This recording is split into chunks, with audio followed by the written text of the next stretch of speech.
Thank you, Joe, very much. I'm delighted to be here in sunny California. I'll tell you, having come from the blizzard belt in Boston, Massachusetts, I'm sure that rain is much preferable to blizzards. So, and of course it comes from heaven and it produces fertile soil, and that's all to the good.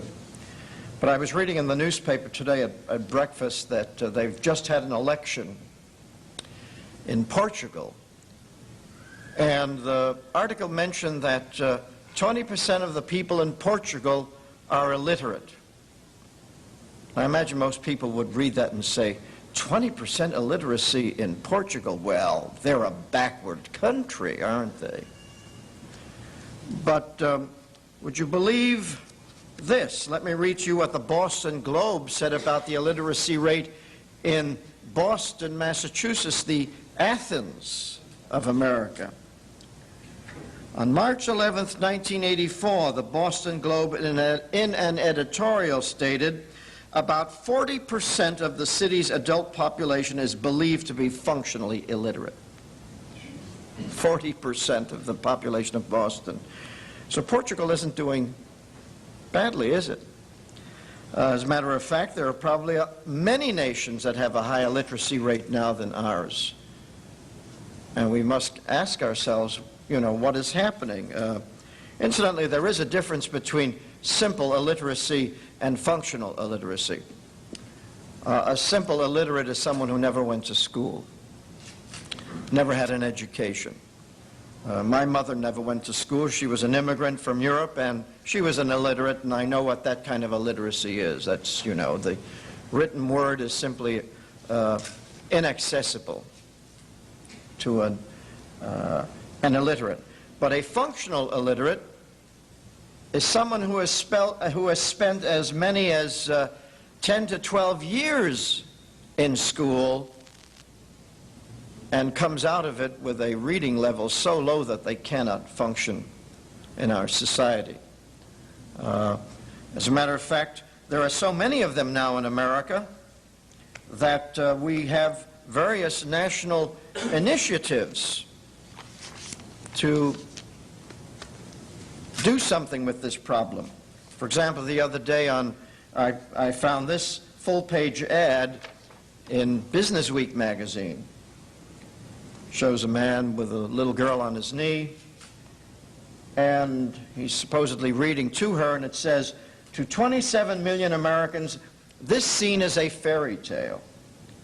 That's because 27 million American adults can't read a child's bedtime story. Can't read a street sign, can't read, period. Functional illiteracy has become an epidemic that has reached 1 out of 5 American adults. When you think of epidemics, you think of diseases. And here we have an epidemic of functional illiteracy. And then it says, you can change that by joining the fight against illiteracy yourself. It takes no special qualifications. You don't even have to be certified, you see. If you can read, you can tutor or help us in countless other ways. And then they give you a phone number, an 800 number that you can call if you want to become a volunteer against illiteracy. And then there was another full-page ad that I found in a magazine the other day about this new initiative by the television network ABC and PBS, public broadcasting. And they say, federal studies estimate that as many as 23 million adult Americans are functionally illiterate. Another 35 million are classified as semi-literate. So there you've already got 58 million people with below average reading skills, far below average. In other words, reading skills that do not enable them to really participate in our high-tech economy. And they state that they are going to help fight adult illiteracy. And they're going to put together something on these stations that are going to, I suppose, help in conquering. It says, we at ABC and PBS have volunteered our time and resources because we believe television's ability to communicate images, ideas, and information can be of great help in conquering illiteracy in America. So there you have it, where we have an epidemic. We've got all kinds of problems, and you might ask yourself, well, why do we have all of these problems? We've got public schools. It's interesting that neither ad mentions schools or teachers. No mention of schools or teachers. A foreigner coming to these shores would assume maybe they don't have public schools in America because they've got all this illiteracy. But we do. We've got public schools in every town in America. Free public schools. You don't even have to pay to go to these schools. And if the school is not in your town, they'll put you on a bus and make sure you get there. So we've got the schools, and we've got compulsory school attendance laws that force everyone in America to go to school and get an education. I mean, if your parents don't send you to school, they go to jail.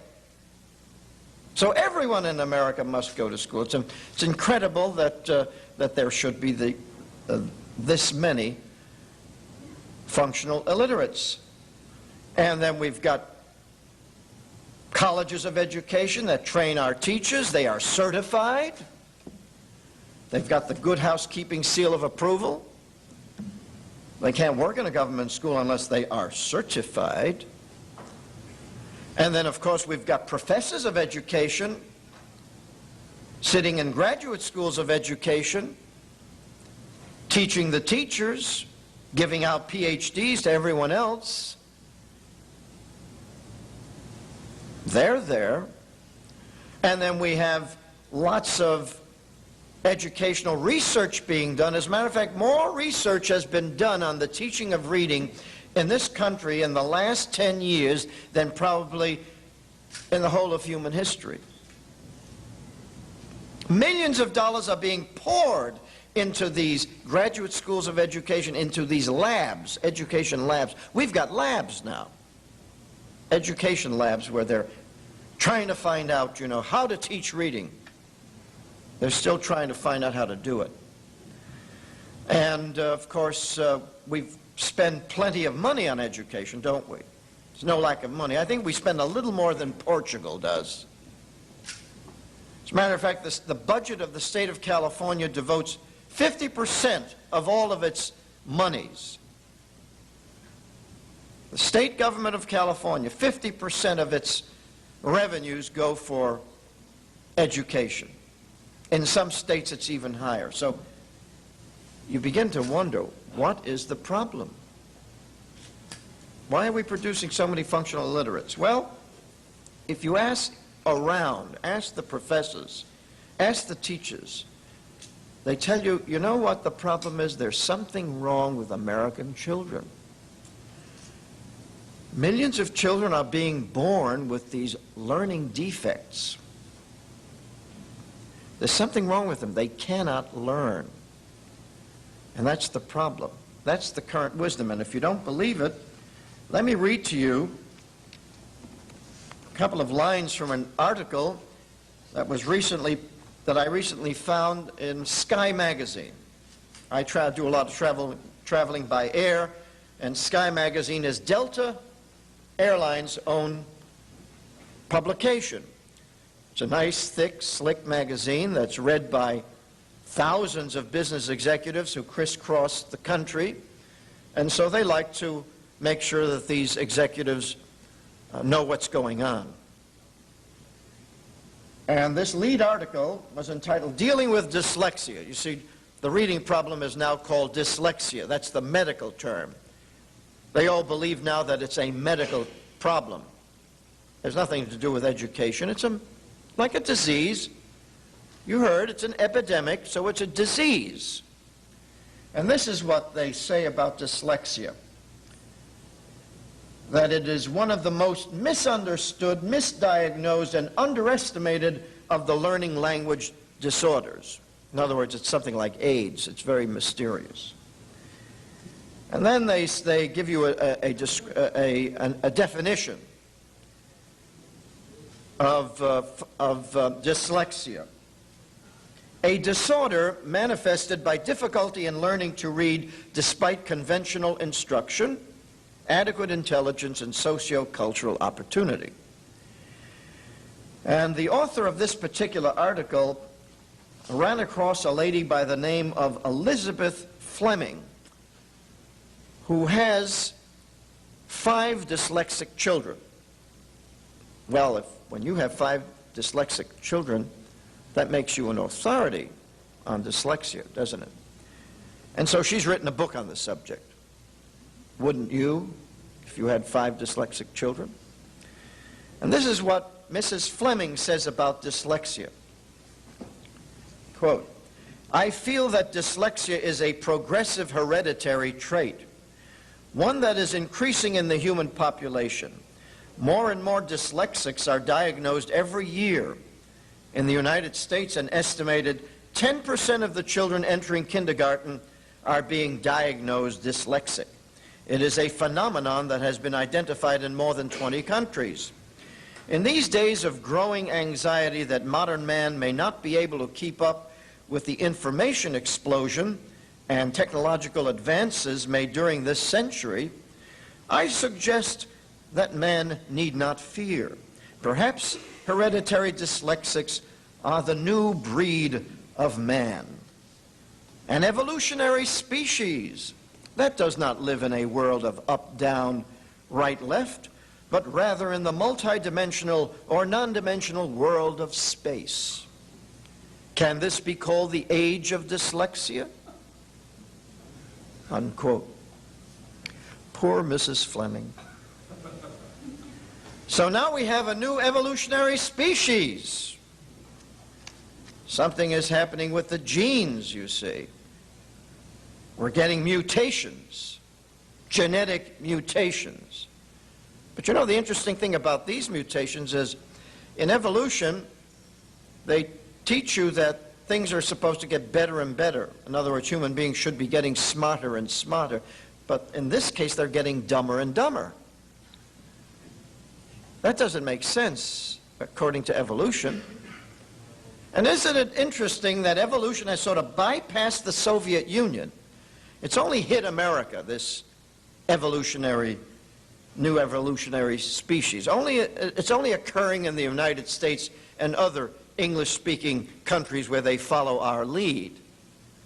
But in the Soviet Union, everybody learns to read. As a matter of fact, they don't even know about dyslexia in the Soviet Union. Not too long ago, an American team of debaters, university students, went over to Russia. And they debated with young Russians, their equivalents, in the Soviet Union. And PBS did a marvelous documentary of it, showed the students, speaking from the podiums of Soviet universities. And one of the Soviet citizens, listening to the American on the podium, a young man from the University of Pennsylvania, or University of Pittsburgh, who happened to be fluent in Russian, he said, "I recently read in one of your magazines, U.S. News and World Report," apparently, if you're a member of the Communist Party, they let you read anything that denigrates the United States. And there's so much in our magazines that denigrate the United States that they let some people read those magazines. In any case, he says, "I recently read in U.S. News and World Report that you have 27 million functional illiterates in the United States. How can that be? You're the most advanced nation on earth." Well, our American student up there was totally nonplussed. He didn't know how to answer this. He had no explanation. See, they don't have that sort of thing over there. We have it here. But you see, we know why. We have a problem today, a reading problem. It's no big mystery. Mrs. Fleming may not know the reason, but the reason was given to us as many as 30 years ago. Would you believe it? 30 years ago we found out what the problem was.